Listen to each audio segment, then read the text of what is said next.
Inside Stuff this week with Martins Oloja is on Greater Lagos and ban on motorbikes and tricycles called Keke Marwa. This is important for us to discuss this week because this is the most important city, economically speaking, in West Africa. Let's begin with Rosalind Carter's quote that a leader takes people where they want to go. A great leader takes people where they don't necessarily want to go but ought to be. And this is the way we should see the action of Lagos State government this week. Well, Lagos is not just one of the 36 state capitals in Nigeria. It is actually the economic capital of West Africa, as a radio station normally introduces it. And indeed, it is the commercial capital of Nigeria.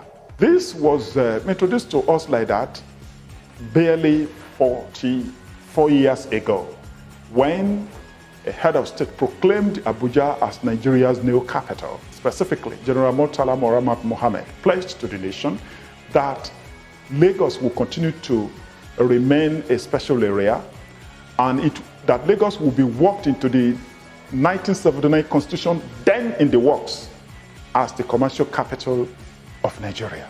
This is the way I want us to see it, that actually, if we want Greater Lagos, if we want a sane city, we should desire it and intentional about it.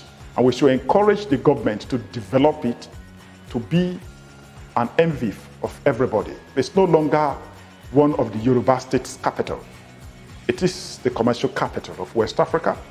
Just as Murtala promised barely 44 years ago, we should look at even the pledge that the federal government should fulfill its pledge to continue its investment in Lagos.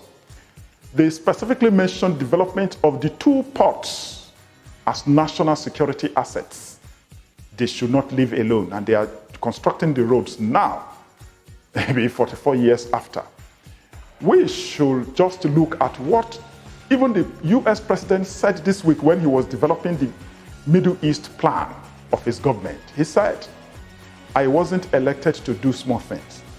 I believe that we should encourage the Lagos State governor to do great things for Lagos, Nigeria's enviable commercial capital." He needs to be encouraged. We should look beyond the pains that will come with this kind of policy. We cannot continue to look at Lagos like this, where motorbike and Keke Marwa become the only mode of transportation with chaos that is attendant to this thing. I think we have a responsibility to encourage people that if we want Greater Lagos, we should endure some pains. We will get the gains later. This is Inside Stuff with Martins Oloja, The Guardian, Nigeria.